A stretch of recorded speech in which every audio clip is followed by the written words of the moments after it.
The stars over Draventh had gone dim, and no one on the planet could remember the last time the sky looked bright. In the Sky Temple, carved from black stone and old bones, a dragon named Solveig walked slowly around a circle of glowing runes. She was the oldest of her kind still alive, and her scales, once a deep gold, had turned pale and cracked like dried mud. The other dragons called her matriarch, but even she could not hide the fear in her eyes. For 300 years, the dragons of Draventh had ruled the skies of 100 worlds. Their magic came from a great star that burned at the heart of their system, a star they called the Mother Flame. But the Mother Flame was dying now, growing colder every day, and with it, the dragons were losing their strength. Fire that once could melt mountains now barely warmed a cup of tea. Wings that once carried them across galaxies now grew tired after a single flight. Solveig stood before the ancient star chart, a stone tablet older than her own grandmother. It was said that long ago, a wise dragon carved a warning into its surface. When the Mother Flame grew weak, only a stranger from beyond the stars could save them. Not a dragon, not a warlord. A quiet outsider, small and strange, who would carry the answer inside himself without even knowing it. Many dragons thought this was just an old story, a tale for hatchlings before bed. But Solveig believed it. She had spent decades studying the chart, and she was certain the time had come. Tonight, she would try the summoning ritual one final time. Around her, 12 dragons took their places in the circle. Among them stood a young dragon named Corvin, still small compared to the elders, with sharp green eyes and a temper that matched his fiery red scales. He did not believe in old prophecies. He believed in strength, in claws and fire, not in some outsider showing up to fix everything. "This is a waste of what little power we have left," Corvin said, his voice low. "Then watch, and be surprised," Solveig answered, not even turning to look at him. The runes on the ground began to glow brighter, and a low hum filled the temple. The dragons chanted together, old words passed down for generations. The air grew heavy, like right before a storm. A bright light opened in the center of the circle, swirling like water going down a drain, and then, with a sudden crack of sound, something fell through. It was not a warlord. It was not a wizard with glowing eyes and a magic staff. It was a man. He wore a simple gray work suit, the kind used by space station workers, covered in dust and grease stains. He was of average height, with short brown hair and tired eyes, like someone who had just finished a long shift and wanted nothing more than to sleep. He blinked at the bright torches around him, confused, and slowly stood up, looking at the circle of massive dragons surrounding him. "What in the world?" he muttered, stepping back until he bumped into the stone wall. His name was Daniel Reyes.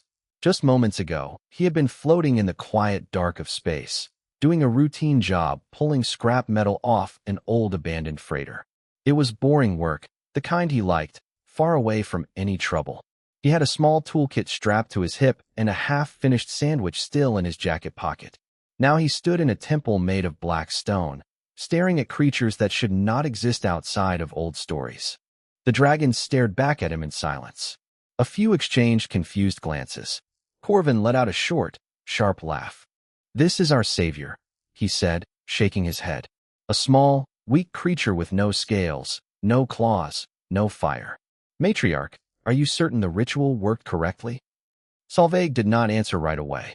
She stepped closer to Daniel, lowering her huge head until her golden eyes were level with his. Daniel froze, unsure whether to run, fight, or simply pass out from shock. "Do not be afraid," Solveig said, her voice deep but gentle. "You have been called here for a reason, though you may not understand it yet." "Called here," Daniel said, his voice shaking slightly. "Lady, I was just fixing a broken satellite dish. 1 second I'm floating in space. Next thing I know I'm standing in front of a bunch of giant dragons. This has to be some kind of dream, or maybe I hit my head really hard." "This is no dream," Solveig said. "Our star is dying, and with it, our world. The old chart says only an outsider like you can save us." Daniel looked around at the massive creatures surrounding him, his mind racing. Save them? He was just a mechanic, a former field medic who fixed broken machines for a living. He had no magic, no powers, nothing special about him at all, at least nothing he was willing to admit yet. But even as fear filled his chest, something else stirred inside him too. Something quiet and careful, like a memory trying to surface. A memory of labs, of tests, of promises made and broken. Daniel pushed the thought away quickly, forcing a small, nervous smile instead. "All right," he said slowly. "Let's say I believe you. What exactly do you need me to do?" Solveig lifted her head and looked toward the dark sky outside the temple, where the mother flame flickered weakly among the stars. "Save us," she said simply. "Save us all." Corvin snorted behind her, clearly unconvinced, but even he could not look away from the strange calm in the human's eyes, a calm that did not match someone who had just fallen through a portal into a world of dragons. Something about this human did not add up, and Corvin decided right then that he would find out exactly what it was. Morning on Draventh did not look like morning at all. The sky stayed a dull gray, and the weak light from the mother flame barely reached the ground. Daniel stood on a stone balcony outside the Sky Temple, looking out at a city that once must have been beautiful. Tall towers, shaped like folded wings, stood cracked and empty. Fields that once grew golden crops now lay dry and brown. It looked like a place slowly running out of time. Solveig walked up beside him, her steps heavy but quiet. "This is what remains of Highwind City," she said. "Once, 1,000,000 dragons lived here. Now, barely 100 remain. What happened to the rest?" Daniel asked. "Some left for other worlds, hoping for a better life. Others simply faded, weaker each year, until they could not go on." Solveig's voice grew softer. "Our magic comes from the mother flame. As it dies, so do we." Daniel said nothing for a moment. He thought about asking more, but a part of him, the careful part, told him not to get too involved. He was supposed to be a simple mechanic, after all.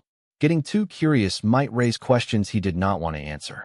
But another part of him, the part he tried to keep hidden, could not stop noticing things. He looked at the broken machines scattered around the city, strange devices built from crystal and metal, humming faintly with old, weak power. Something about their design looked familiar, almost like circuits he had studied long ago, in a place he tried hard not to remember. "Can I take a closer look at one of those?" he asked, pointing to a large machine near the temple gates. It looked like some kind of power converter, though half of it was cracked and dark. Solveig nodded, curious. "You believe you can understand our technology?" "I fix broken things for a living," Daniel said simply. "Let me see what I can do." He knelt beside the machine and opened a panel on its side. Wires and crystal tubes crossed in complicated patterns, but Daniel's hands moved with surprising confidence, tracing the lines like he had seen this kind of system before. Solveig watched closely, and behind her, Corvin appeared, arms crossed, clearly not convinced. "He probably has no idea what he's doing," Corvin muttered. But minutes later, a soft blue light flickered inside the machine, and it began to hum steadily, stronger than before. Daniel closed the panel and stepped back, wiping his hands on his pants. "There," he said. "Should work better now. Not perfect, but better." Corvin's eyes widened slightly, though he quickly hid his surprise behind a frown. "Beginner's luck," he said, though his voice had lost some of its confidence. Solveig studied Daniel carefully, her golden eyes narrowing. "Where did you learn to repair machines built from dragon crystal? Even our own engineers struggle with these designs." Daniel forced a small laugh, rubbing the back of his neck. "Lucky guess, I suppose. I've fixed a lot of strange things in my line of work." It was not the full truth, and both of them seemed to sense it. Solveig chose not to press further, at least for now, but she filed the moment away carefully in her memory. Over the following days, Daniel helped repair more machines around Highwind City, water pumps, old heating systems, even a broken shield generator that had not worked in years. Each time, his skill surprised the dragons more, and each time, Corvin's suspicion grew stronger. One evening, while Daniel rested near a fire pit in the temple courtyard, Corvin approached him alone. "You are hiding something," Corvin said bluntly, sitting across from him. "No simple mechanic understands crystal circuitry that easily. I want to know the truth." Daniel looked into the fire for a long moment before answering. "Everyone has secrets, Corvin. Some things are better left buried." "Not here," Corvin said sharply. "Not when my people's lives depend on trusting you." Daniel sighed, feeling the weight of the young dragon's words. He wanted to explain, wanted to tell him everything, but old habits, old fears, held him back. Instead, He simply said, "I promise, I'm not here to hurt anyone. When the time is right, I'll tell you everything. For now, just let me help." Corvin stared at him for a long moment, then stood up without another word, walking away into the darkness. He was not satisfied with that answer, not even close, and he decided that night that he would search for the truth himself, with or without Daniel's permission. Unaware of Corvin's plan, Daniel stayed by the fire, staring at his own hands. They looked ordinary enough, but he could feel something stirring beneath the surface, something that had been sleeping quietly for a long time. He clenched his fists, pushing the feeling down again. He had come to this strange world by accident, pulled through some kind of ritual he still did not fully understand, but strangely, he felt something like purpose beginning to grow inside him. These dragons were dying, slowly losing everything they had ever known, and for the first time in years, Daniel felt something more than the tired hollowness he usually carried inside. He did not know yet how deep his connection to their crisis truly ran, but somewhere far in the back of his mind, a memory flickered, a memory of glowing tubes, quiet voices, and a program that changed him forever. He shut his eyes and pushed the memory away once more. Not yet, he thought. Not yet. The attack came just before dawn, when the sky was at its darkest and most of Highwind City lay quiet and sleeping. Daniel woke to the sound of alarms, loud metal bells ringing across the temple grounds, followed by shouting voices and the roar of angry dragons. He rushed out of the small stone room he had been given, still pulling on his jacket, and found chaos everywhere. Fire lit up the night sky, not the weak, dying fire the dragons had grown used to, but bright, angry flames. A group of dragons with dark red and black scales swooped down over the temple walls, breathing fire onto the rooftops and knocking down stone pillars with powerful swipes of their tails. "Ashklar rebels," a young guard shouted, running past Daniel. "They've come to stop the prophecy." Daniel had no time to ask questions. A massive dragon landed directly in front of him, its eyes burning with anger, smoke rising from its nostrils. It was easily 3 times his size, with claws sharp enough to cut through solid stone. "You are the outsider," the dragon growled, voice deep and full of hatred. "You will not corrupt Dravent with your presence." Before Daniel could respond, the dragon lunged at him, jaws wide open. Without thinking, Daniel's body moved on its own, stepping sideways in one smooth motion, avoiding the attack completely. His mind went strangely calm, sharp and focused, like a switch had been flipped inside him. The dragon turned quickly, swinging its tail toward him, but Daniel ducked low, rolling underneath the strike and coming up near the creature's front leg. His hand shot out, striking a precise point just above its knee joint. The massive dragon stumbled, letting out a surprised roar of pain, its leg buckling beneath it. Nearby, Corvin had been fighting off 2 other rebels, but he paused for a split second, watching Daniel move with a kind of skill no ordinary human should have. It was not just luck. It was training, precise and practiced, the kind that came from years of experience in real combat. Daniel continued moving through the chaos, disabling attackers one by one, never using deadly force, only enough to stop them, knock them down, take away their ability to fight without seriously hurting them. It looked less like a desperate struggle to survive and more like a careful, controlled performance.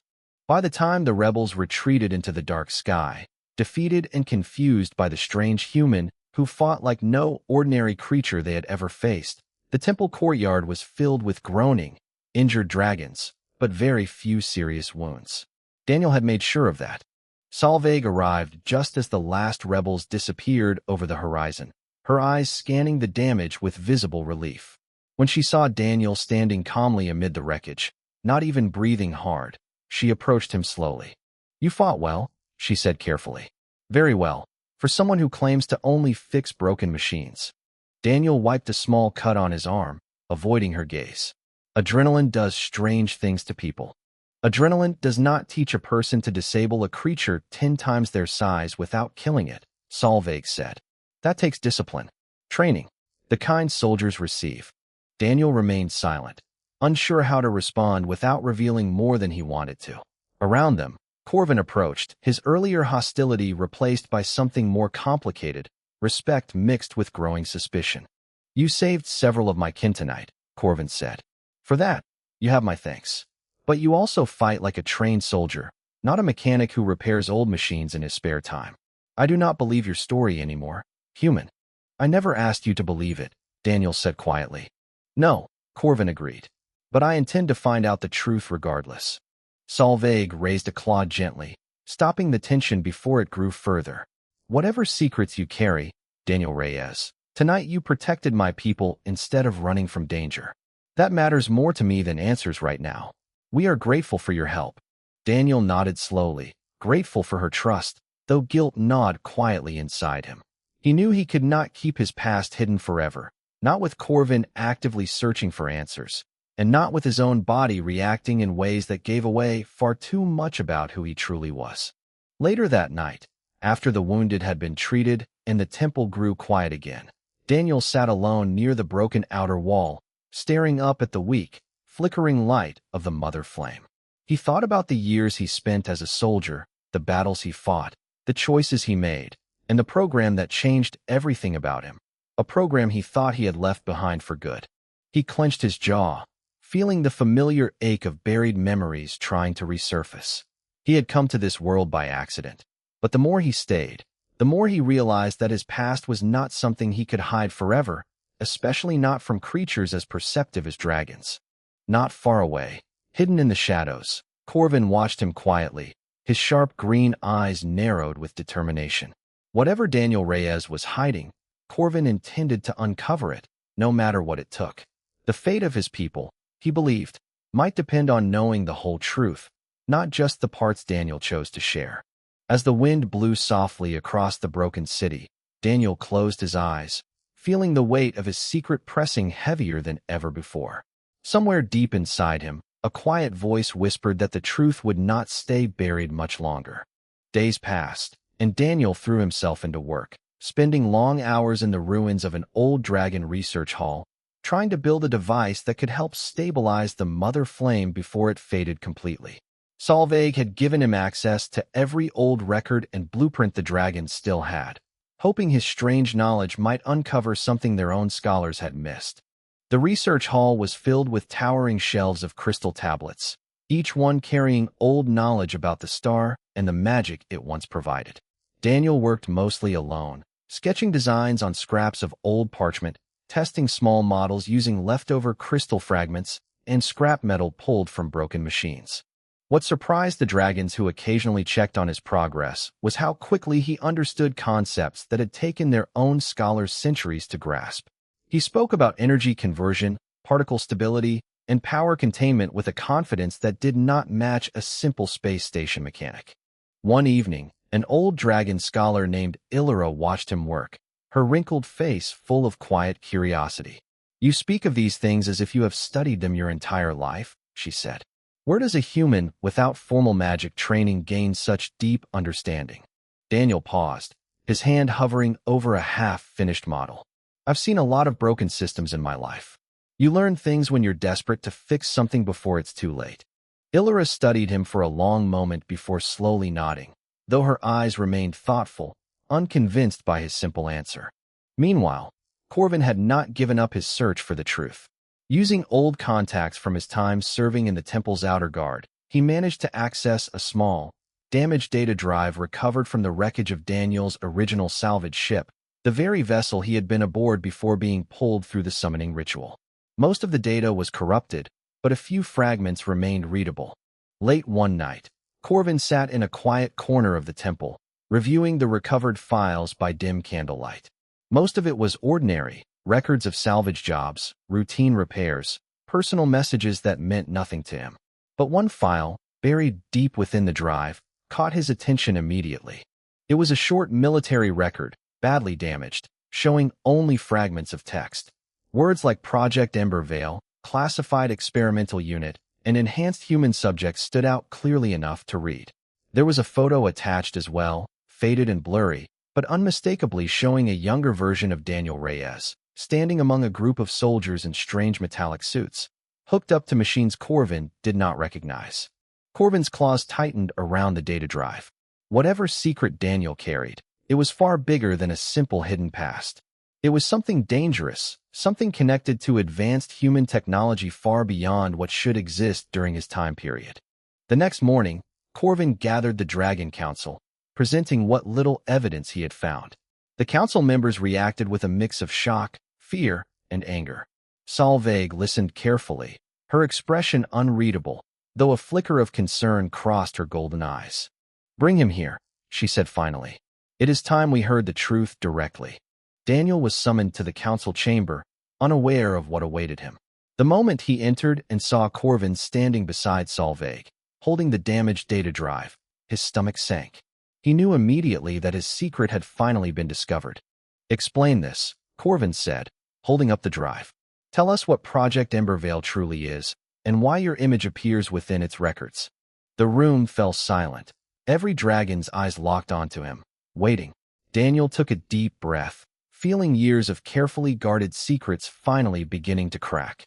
"All right," he said quietly. "You deserve the truth, all of you." He walked slowly to the center of the chamber, choosing his words carefully. "I wasn't always just a salvage worker. Years ago, back on Earth, humanity faced a war against an enemy we barely understood. We were losing badly, and our leaders grew desperate. They started a secret program, Project Embervale, using volunteer soldiers as test subjects for experimental technology recovered from a crashed alien vessel." He paused, his hands trembling slightly as old memories resurfaced. "I was one of those volunteers. They changed us, gave us abilities beyond normal human limits, healing, strength, resistance to things that should kill an ordinary person instantly. In exchange, we became weapons, tools used in battles we barely survived." Gasps rippled through the chamber. Corvin's expression shifted from anger to something closer to disbelief. "When the war ended," Daniel continued, "the program was shut down, buried under classified secrecy due to ethical violations. Most of the others, my friends, my fellow soldiers, did not survive the process or the battles that followed. I was one of the very few who did. Afterward, I ran. I changed my identity, took quiet, simple jobs, anything to avoid ever being used as a weapon again." Solveig stepped closer, studying him carefully. "And this technology inside you, is it connected to our own failing power source?" Daniel hesitated, then nodded slowly. "I believe so. The materials used to change us, they came from technology similar to what your civilization once used. That might be exactly why the summoning ritual pulled me here instead of anyone else. Somehow, my body might be connected to the same kind of energy that powers your mother flame." Silence spread across the chamber once more, heavier this time, filled with both fear and fragile hope. Corvin's earlier fury faded slightly, replaced with a complicated mixture of understanding and lingering distrust. "Why did you not tell us sooner?" Solveig asked softly. Daniel looked down at his hands, the same hands that had fixed broken machines and disabled dangerous rebels without killing them. "Because every time people learned what I truly was, they saw a weapon, not a person. I was tired of being used. I just wanted to disappear quietly and live an ordinary life." The council remained silent, absorbing the weight of his confession. Whatever came next, one truth had become undeniably clear. Daniel Reyes was no longer just a stranger pulled into their world by accident.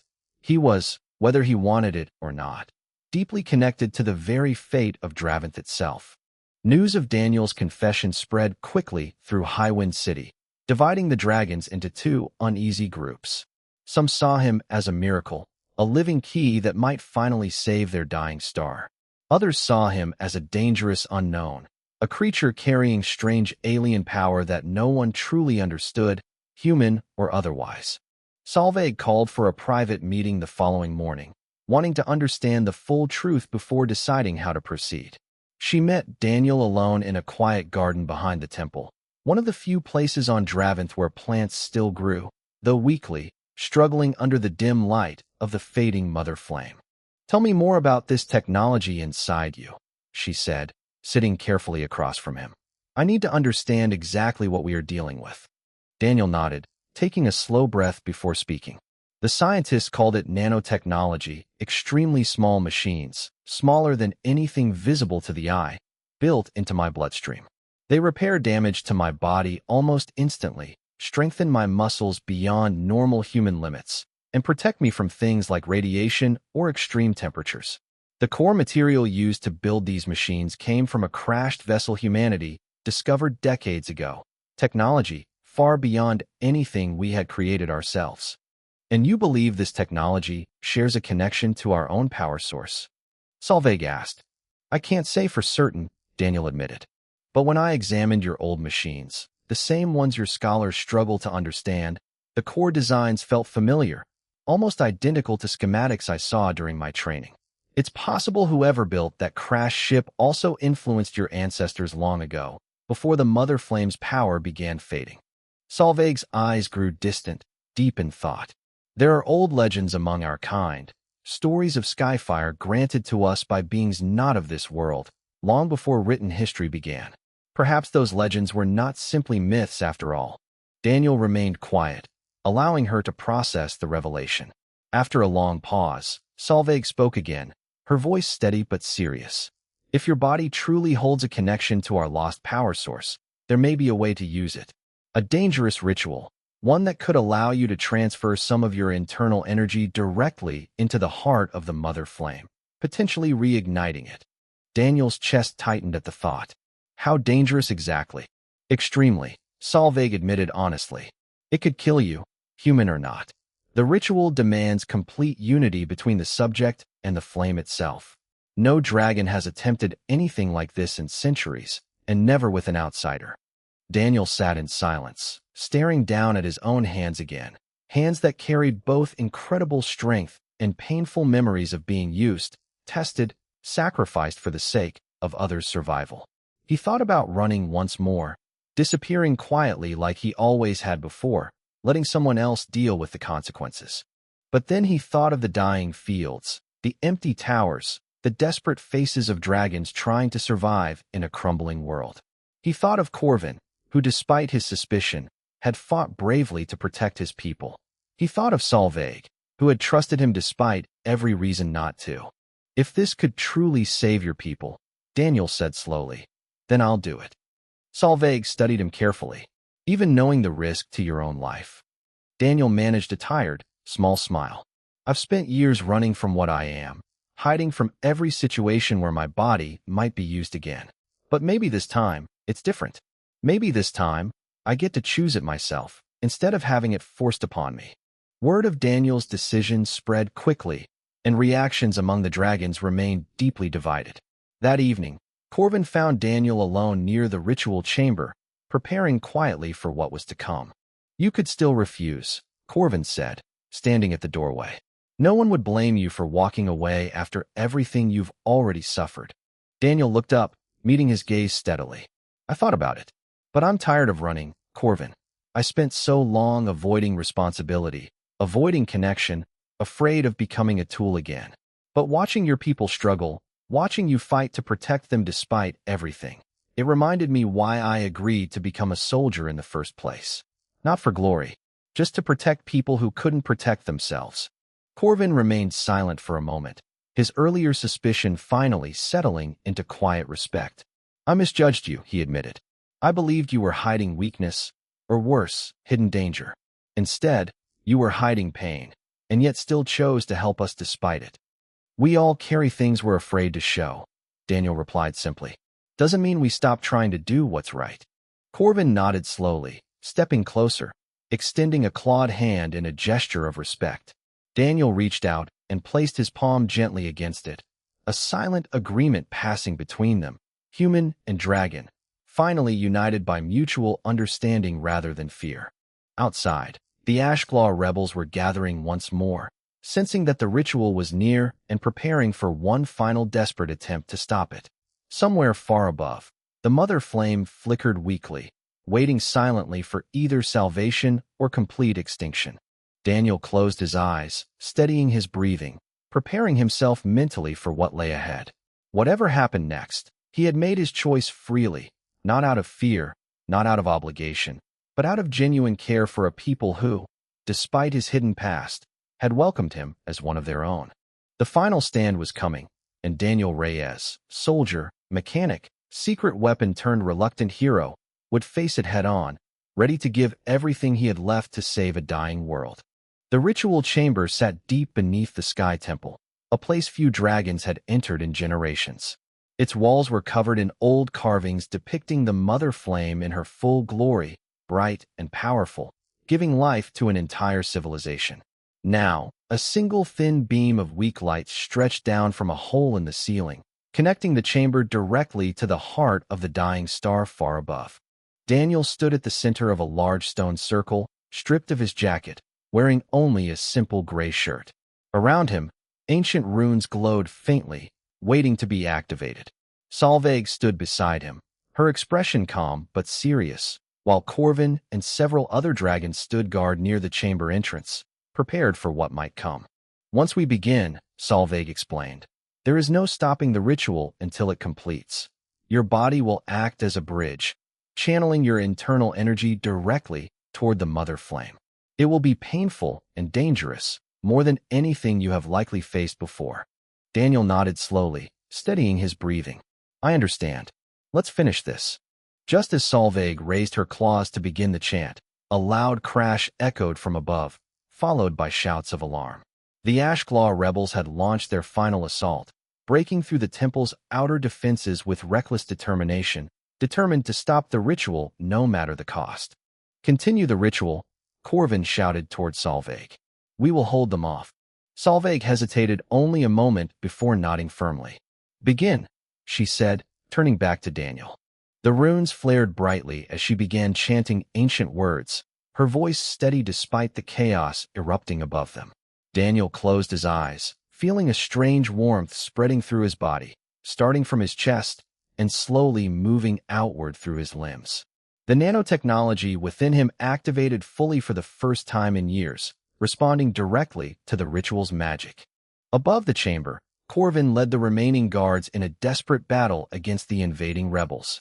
Fire and claws clashed violently across the temple corridors, dragons colliding with dragons in a fierce struggle neither side seemed willing to lose. Corvin fought harder than he ever had before, driven by a newfound determination to protect not just his people, but the choice Daniel had bravely made for their sake. Back in the ritual chamber, Daniel's body began to glow faintly, a soft golden light matching the color the Mother Flame once had in its prime. Pain surged through him, sharp and intense, as his internal energy poured upward through the connecting beam of light, directly toward the dying star far above. Stay with me, Solveig urged, her voice tight with concern as she watched Daniel's face twist in pain. Just a little longer. Daniel gritted his teeth, forcing himself to remain standing despite the overwhelming agony coursing through his veins. Memories flashed rapidly through his mind, painful memories of the war, of friends lost, of years spent running from who he truly was. But mixed among them now were new memories too, the dragons he had helped heal, the machines he had repaired, the quiet trust Solveig had placed in him, and Corvin's hard-earned respect. He was not just a weapon anymore. He was choosing, freely and completely, to give himself for something greater than his own survival. Above, the battle reached its peak. Corvin, exhausted but unwilling to fall back, faced off against the rebel leader directly, exchanging powerful blows amid the flickering firelight. With one final burst of strength, Corvin managed to knock his opponent down, forcing the remaining rebels into a hasty, disorganized retreat. As the fighting above finally quieted, deep within the chamber, Daniel's glow intensified dramatically, reaching its peak just as a tremendous burst of golden light shot upward through the beam, directly into the heart of the Mother Flame far above Draventh. For a brief, terrifying moment, silence fell across the entire temple. Daniel collapsed to his knees, his strength completely drained, his vision fading at the edges. Solveig rushed to his side, catching him gently before he could fall completely. Daniel, she said urgently, stay with us.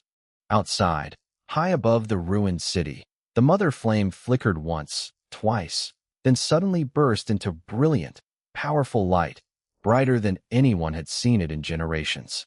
Warmth spread rapidly across Draventh's surface, melting away the gray gloom that had covered the sky for years. Fields that had been dry and lifeless began to shimmer faintly with renewed energy. Dragons across the city looked up in stunned amazement, watching their dying star reignite before their very eyes. Inside the chamber, Daniel slowly regained consciousness, blinking weakly up at Solveig's relieved face. "Did it work?" he whispered. Solveig smiled gently, something dragons rarely did. "Yes, Daniel. You saved us." Days later, once Daniel had recovered enough strength to stand on his own, the dragons gathered in the temple courtyard to honor him. Corvin approached first, offering a respectful bow, an action unheard of from a proud young dragon like himself just days earlier. "You fought for us," Corvin said. "Not because you had to, but because you chose to. That means more than any prophecy ever could." Daniel smiled tiredly. "I think I finally understand what it means to belong somewhere, instead of just being useful." Solveig approached next, standing tall beside him as they both looked out over the city, now bathed in warm, golden sunlight for the first time in years. "Draventh owes you a debt it can never fully repay," she said. "But we hope, in time, you will consider this world your home."